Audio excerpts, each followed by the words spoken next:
Star news पर देखते रहिए धार्मिक, सामाजिक, हर छोटे बड़े मुद्दों से जुड़ी खबरें सिर्फ 4 स्टार न्यूज पर।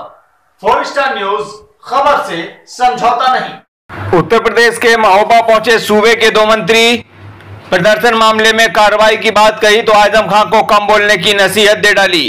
महोबा जिले में गरीबों की शासन की योजनाओं का सीधा लाभ पहुंचाने एवं योजनाओं की जानकारी देने के उद्देश्य से गरीब कल्याण सम्मेलन का आयोजन शहर के वीरभूमि राजकीय महाविद्यालय में आयोजित किया गया। कार्यक्रम में प्रदेश के सहकारिता विभाग राज्य मंत्री जेपी एस राठौर एवं वैकल्पिक ऊर्जा मंत्री सोमेन तोमर मौजूद रहे। दोनों ही मंत्रियों ने नमाज के बाद हुए प्रदर्शन को लेकर सख्त कार्रवाई की बात कही है।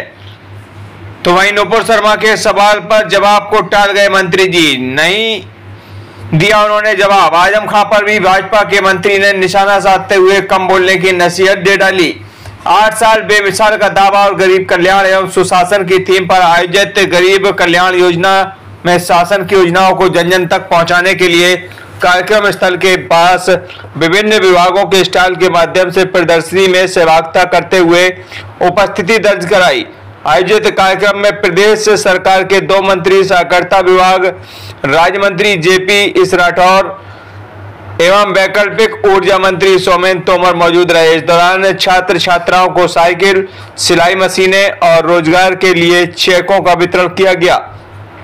सहकारिता विभाग राज्य मंत्री जेपी एस राठौर ने सम्मेलन को संबोधित करते हुए कहा कि जितनी योजनाएं उत्तर प्रदेश में चलाई जा रही है वो हर समाज के हर वर्ग को मिल रही है। ये सरकार किसानों, महिलाओं की, युवाओं की सरकार है। आज स्वयं सहायता समूहों के माध्यम से महिलाएं रोजगार भी कर रही हैं, जो कि बिना भेदभाव के सभी सरकारी योजनाओं का लाभ प्रदान कर रही हैं।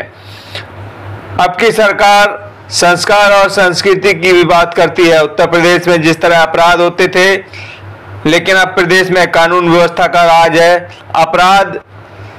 अपराधी अपराध करने से पहले सोचता है। उन्हें कहा कि इस 8 वर्षों में प्रधानमंत्री नरेंद्र मोदी ने बहुत सी योजनाएं लाने का काम किया। उन्होंने नुपुर शर्मा मामले में कहा कि पार्टी ने उन पर कार्रवाई की है। कुछ लोगों को बहाना चाहिए था। सभी को मर्यादा की लक्ष्मण रेखा में रहना चाहिए, जिसे पार्टी ने भी कहा, लेकिन कुछ लोग रोज रोज अपनी सीमाओं को तोड़ रहे हैं। क्या स्थिति कानपुर में बनी, क्या प्रयागराज में बनी, लेकिन एक बात साफ कहते हुए उन्होंने कहा कि प्रदेश सरकार ऐसी स्थिति बर्दाश्त नहीं करेगी। ऐसे उपद्रवियों के घर बुलडोजर चलाने का काम किया जाएगा। आजम खान के बयान की बीजेपी ने रामपुर पर जुल्म किया पर पलटवार करते हुए कहा है कि जेपीएस राठौर ने कहा है कि चुनाव का समय है और आजम खान को ज्यादा बोलने की आदत है, जबकि बीजेपी ने आबाद किया है। आजम खान ने नौजवानों को बर्बाद किया है, गलत लत लगाई और वो शिक्षा दे रहे हैं कि थोड़ा कम बोले और ठीक रहेगा। गरीब कल्याण सम्मेलन को संबोधित करते हुए ऊर्जा राज्य मंत्री सोमेन सिंह तोमर ने कहा कि आज कोई बिचौलिया गरीबों को मिलने वाले लाभ का 1 रुपया नहीं खा सकता।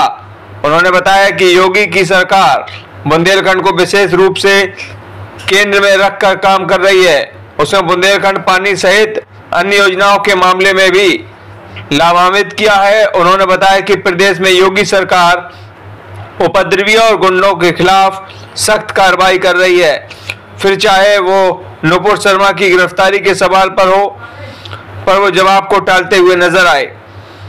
Israel Qureshi, 4 star news, Mahoba.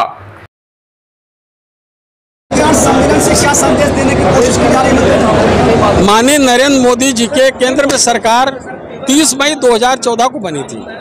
उसके 8 साल पूर्ण हुए हैं। इन 8 सालों में गरीबों के लिए बहुत सी योजनाएं माननीय नरेंद्र मोदी जी ने लाने का काम किया है। जनधन योजना के माध्यम से सीधा लाभ, डायरेक्ट बेनिफिट ट्रांसफर करने का काम माननीय नरेंद्र मोदी जी ने किया है।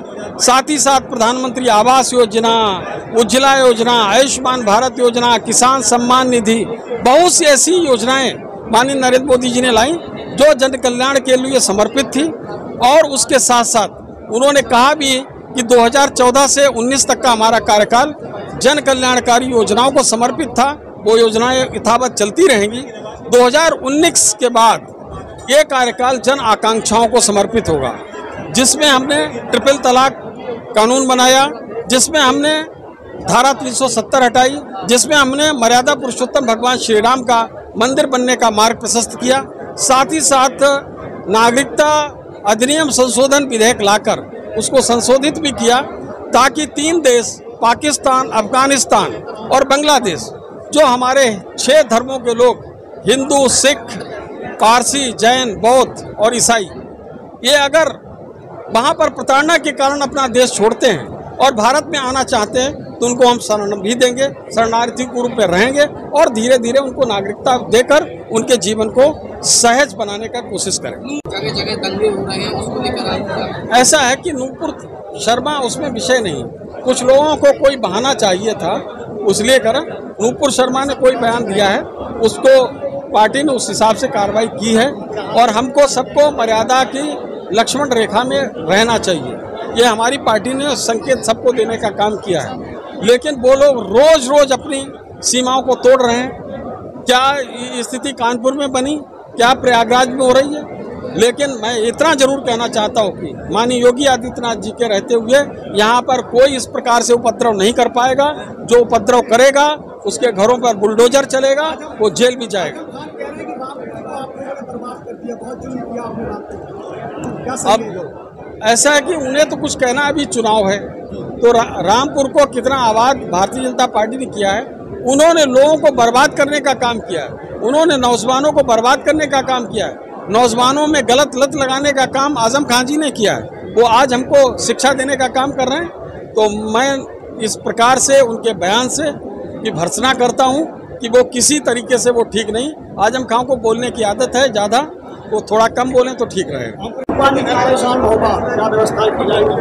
देखिए, 2017 के बाद पूज्य योगी आदित्यनाथ जी के नेतृत्व में सरकार जिस तरह से बुंदेलखंड को विशेष केंद्र में रखते हुए काम कर रही है, हम पूर्ण विश्वास के साथ कह सकते हैं कि आने वाले समय में बुंदेलखंड भी पानी और बाकी योजनाओं से लाभान्वित होगा। प्रयागराज के मामले में कहना है कि बलात्कारियों का और सपा के लोगों का हाथ है, इस पर देखिए, सरकार योगी जी की सरकार है और 2017 से 22 के बीच में भी देखा है, गुंडागर्दी, उपद्रवियों के खिलाफ बाबा जी हमेशा मुखर हैं और जो कानून के साथ खिलवाड़ करेगा उनके खिलाफ कार्रवाई की जाएगी। मैंने कहा जो भी इन्वॉल्व है उन पर कार्रवाई की जाएगी, चाहे कोई भी हो।